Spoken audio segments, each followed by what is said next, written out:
Happy New Year, everyone. The new year has me thinking about renewal.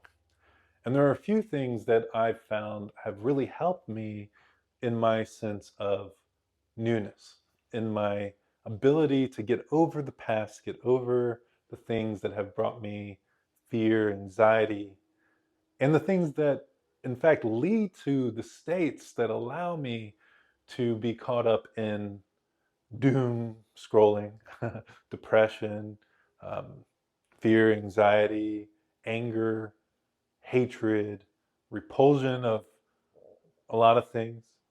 The list of negative things go on because there are certain things in our lives that are kind of like the root nodes of our other issues, and we don't always correlate them. So here I am, Cory, uh, here to point out the correlation between some of these things that we can give up if we are really serious about finding more of a sense of, dare I say, heaven in any given moment. And yes, I said give up. It's not something we like to hear very often, but in fact, it's quite important in many religious traditions to fast, and often quite important to literally shun certain things, right? And in a lot of ways, preachers, priests, people who are talking heads uh, tend to overemphasize things. They tend to kind of harp on certain ones and ignore others, or a lot of times it's really about becoming one of their flock. I want to point out some things that have worked for me, have nothing to do with following my sense of mystical Christianity that I love, or my sense of openness towards other religions that I think Christ also espoused. Um, all about just practical kind of inner work. And it really comes back to, in a way, 10 things, but they're all one, and that's the 10 commandments. So say what you will about the Old Testament and all the rules and regulations. In fact, many people have. The 10 commandments, I think, shine, literally they shone, but they shine as an example of a way to live, to relinquish hell, to let go of the source of our anxieties. Because a lot of times, whether you believe it or not, or want to think of yourself that way, we're caught in one of these 10 commandments, and that's the source of our issues. We're caught violating it. And the 10 commandments are a little tricky because they're not just surface deep. For example, thou shalt not kill, at least according to my favorite mystic, Swedenborg, also means don't hold hatred for anyone. Because in a spiritual sense, that's killing them, that's wanting them gone, that's wanting them dead, right? And if you think about it from another lens, if you hate someone or really wish they would die or disappear, you are holding part of God's universe, a part of God manifesting in hatred. And so you're killing that. You're wanting to kill part of God. And I'm not saying everyone out there should be going around doing what they're doing. Obviously not. But when we hold that hatred, that resentment as a personal grudge, we're holding that murder every moment. And although God, I believe, forgives us every moment, if we're holding murder in our hearts, not I want to plan their murder, but I wish I could kill them, or I hate them, or whatever it is, where you're kind of snuffing out their existence, um, we're holding part of ourselves in resistance to following the Ten Commandments. Now, there's some nuance here, obviously, right? Because you can really dislike, even hate, all of what someone's about. Hatred? I don't know if that's a good thing or not, probably not. But we can have that intense dislike towards behavior and still differentiate in our heart the person, the beingness, and that behavior. Because in a way, if you really hated them or hate them as being or your past, you're hating yourself because you're hating part of your past. You're hating your present moment if they're there. And you're also hating part of the universe, which is essentially your higher spirit manifest. Because at our highest point, we have God, the source of all life, shining that spiritual sunshine that is the energy of the spiritual realm and the physical realm and all realms, even if it's misused sometimes. And yes, there's divine providence. So although God doesn't will evil, God allows specific evil events and behaviors and feelings because of our need to have a sense of freedom in order to be free beings, and also so that goodness can grow. It's the friction often, right? In my life, I know it is, that has allowed good things to grow. And so God's providence is there too. So then you're hating God's providence in your life if you're hating how they were and that they are, right? I don't mean to say you can never defend yourself or anything like that, but just to clarify what thou shalt not murder might mean, that explanation might help suss it out for you. And every single one of the other 10 commandments has a deeper meaning. Thou shalt not steal, according to this mystic, also means thou shalt not think anything is anyone's but God's, right? You shouldn't believe anything is yours that's actually God's, and that's everything you own and everything in the universe. Kind of makes sense from a spiritual perspective. And on and on. One particularly that I like is honoring your father and your mother. Because although we can say all kinds of things about our folks, and some people have had a really hard time with their folks or haven't even known them, so how can you honor them, right? We can say that we have some experience with love and truth. Love and truth.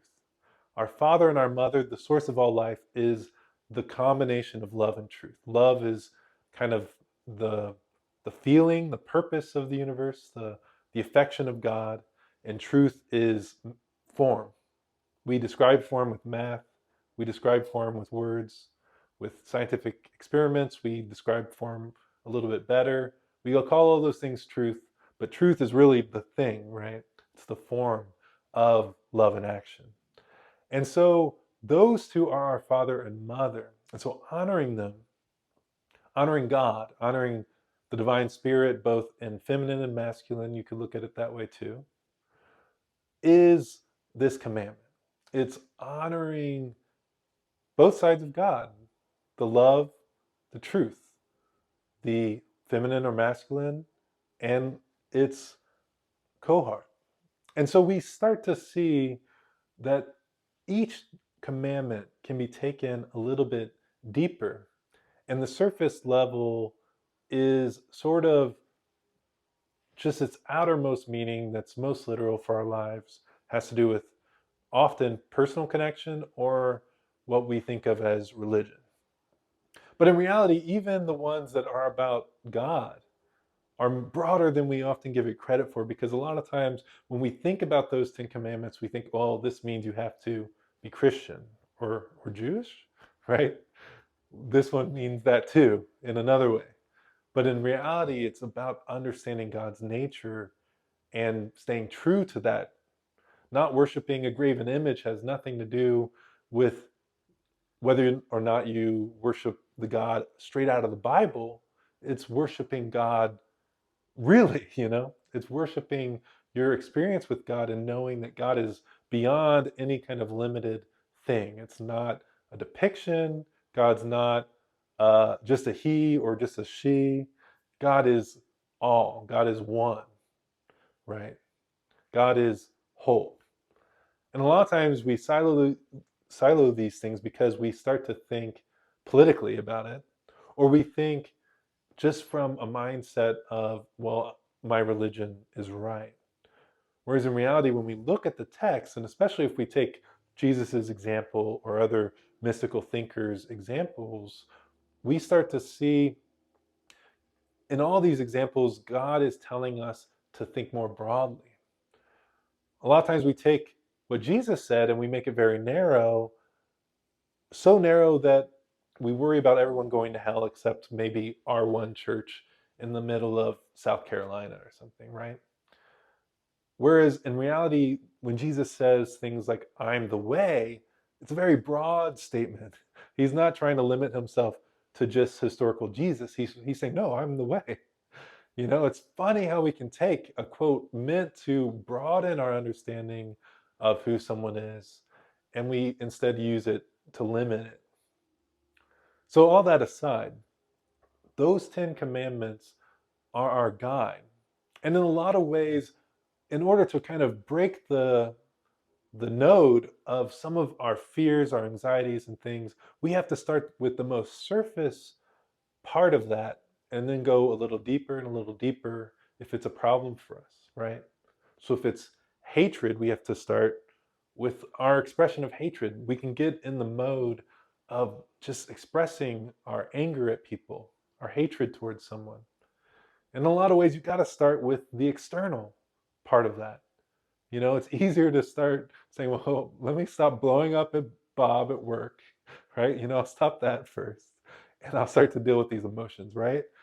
You can't keep blowing up at Bob and think you're really handling it. Although often I will say there's a little bit of, you know, surface level that you have to deal with, and then the surface feelings that you have to deal with. And then you start going deeper and seeing, oh, this hatred's actually connected with my dad or with my brother, with this teacher or the school system or, you know, the world today or something, right? And as we go deeper, we also start to realize if we really take this idea to heart, in a lot of ways, we're holding ourselves against the universe in a lot of ways, whether it's the hatred, whether it's the theft, whether it's the honoring, whether it's what have you, right?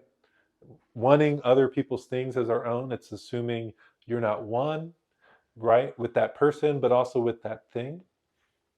And so, in a lot of ways, the Ten Commandments can start to really hack away at those parts of your life that are keeping you caught in cycles, as the Buddhists say, right? The circles of samsara, of hellishness, of just feeling down, of feeling out, feeling hurt, and not being present. And so, in a lot of our lives today, in the 21st century, one of the things that we have to really tackle, because it's very prolific in society, and although it's prolific, we shouldn't talk about it, and that is lust, that is porn addiction, that is sex addiction, that is whatever it is for, you know, any of us, right? It takes many forms, many, many forms. And we do have to start kind of hacking away at that one too, because thou shalt not commit adultery has its different levels. And Jesus says himself, right, that even looking upon someone with lust is committing adultery. So he already deepens it, right? And he does that with some other commandments in a way too, but we won't touch on all that. So if you look at lust in your own life, it can serve as a source of a lot of anxiety, even though you won't see the connection in your life. And if you look at porn addiction or whatever addiction, you'll start to notice, as you hear from people nowadays, thankfully, um, it's connected to things that are keeping you upset, whether it be feeling a disconnection with our spouse or the world, a feeling of uh, a lack of emotion, right? Of coldness, a feeling of, um, and this is speaking about all those addictions, those sexual addictions, a feeling of not being enough. And a lot of times it's that sense of not being enough or having enough or getting enough, right? That keeps us coming back to those addictions. And so again, we're looking at the universe from a bent perspective that it's not all one. We limit our idea of ourselves to our body instead of saying, no, I'm the universe and I'm this consciousness from the universe looking through a body. Because you can't really connect or disconnect a person from the rest of the universe, right? You can't have any baby born without the stars aligned that way right when they're born, without the universe and all those things coming together to allow them to be born. You can't take a fraction of the universe and say, well, here, have this and live here. No, these things are all one. We just systematize and divide in our mind, partly because it's very helpful, right? You have uh, the symbolic story, in my opinion, of Adam and Eve, where Adam starts naming things. And according to Swedenborg, the same mystic, funny enough, that's when the fall starts, right? When he starts naming things. Weirdly enough, fits perfectly. Thank you, Swedenborg, again.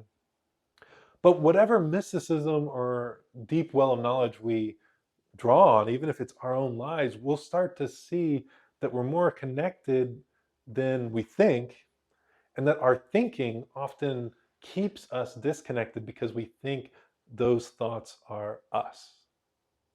Yes, one of the things that keeps us lost in this, um, you know, violation, I'll say very lightly, of Ten Commandments, of any Ten Commandment, is our thinking mind and thinking it's us, putting this limitation on ourselves.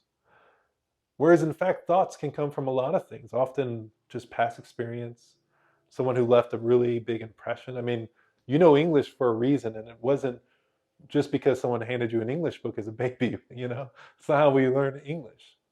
It's not how you learn culture. It's not how you learn what's cool, what's not cool, what being you is even, is a interplay between you and society. And all these things are impressions. And indeed, there's even other influences, right? Whether it's spiritual or psychological or other things that can kind of speak through and in our heads.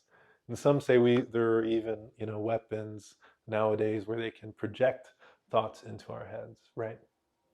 So if that's true, I think it's healthy to have a little distance, a little lightness towards our thoughts. And if you have lightness towards your thoughts, you have to be in the moment. You have to be just kind of letting go of strains of thought as they come up. They can come up a little while, but let them go. You have to be attentive to your feelings, but also in a place of, I'm going to feel this, not to hold on to it. I'm going to feel this because maybe I haven't been feeling it.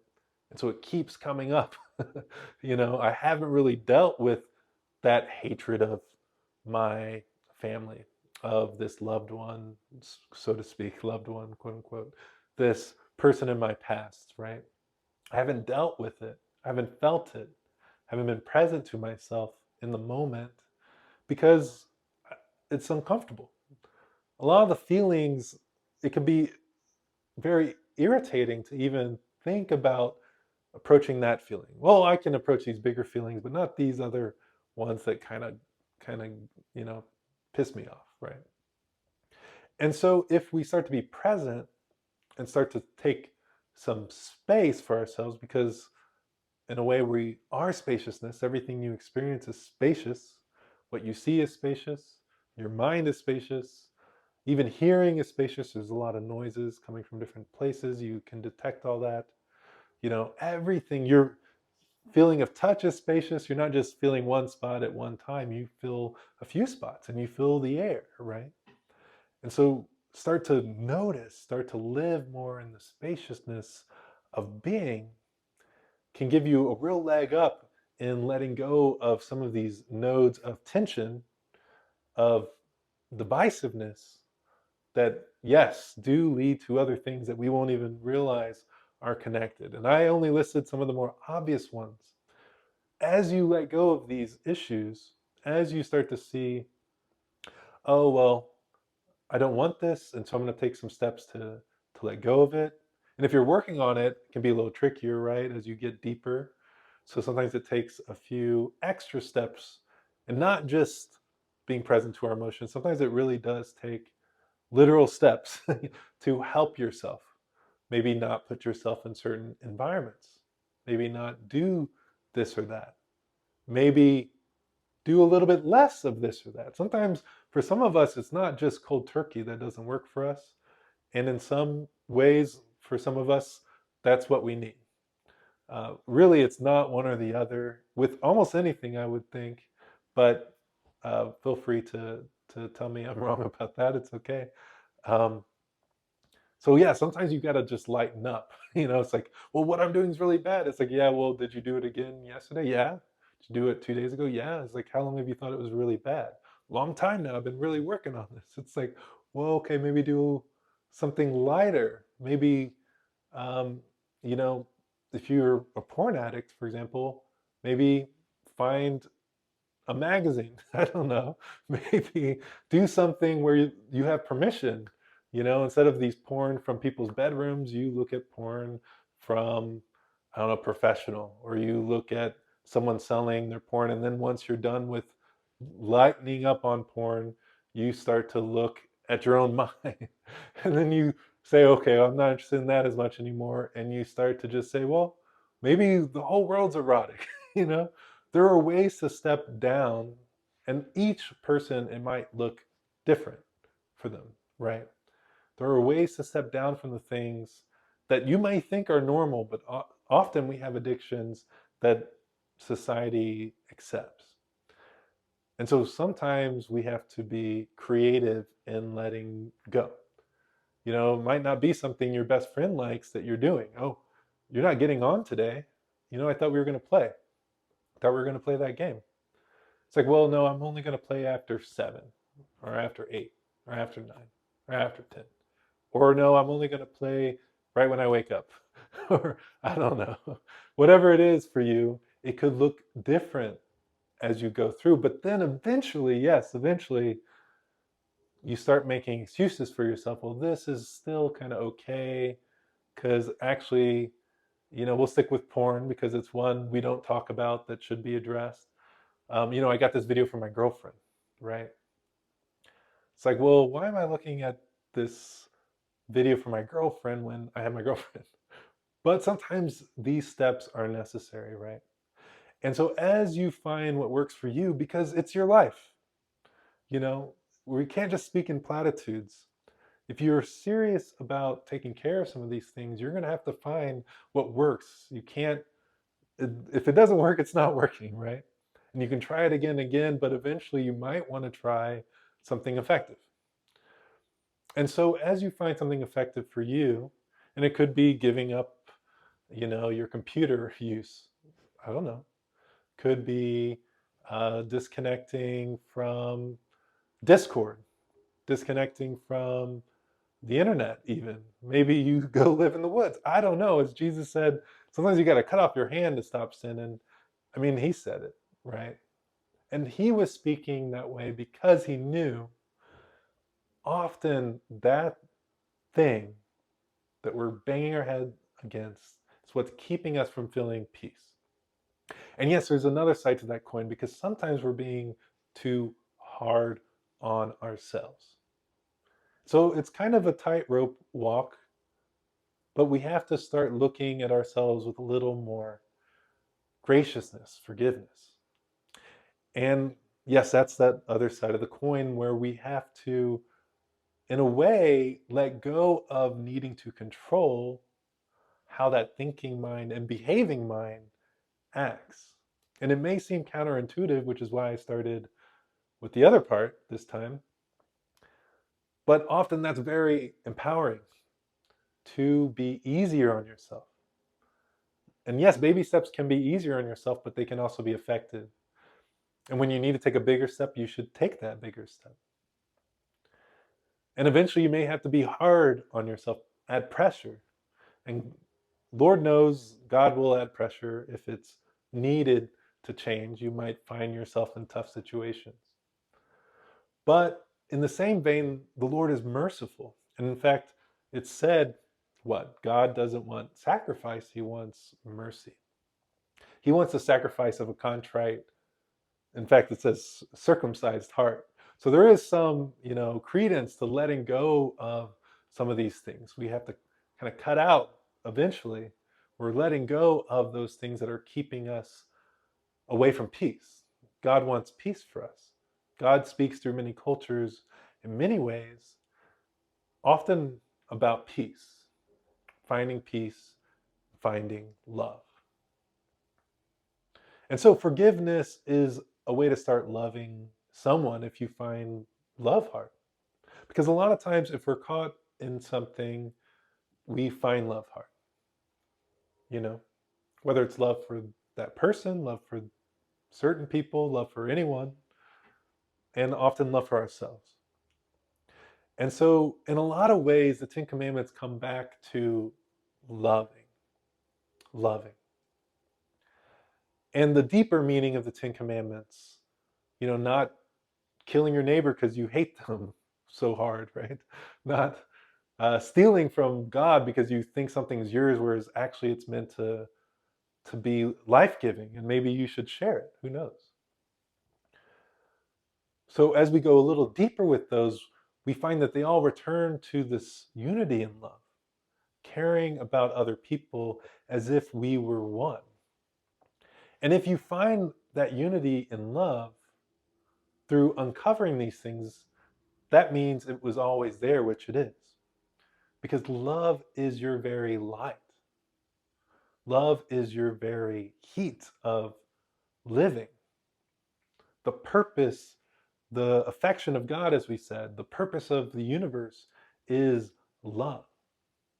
And so as we uncover it, yes, we will find that there's a natural loving that comes. As we uncover, kind of brush away the dust of these points of living against natural life, we find life, right?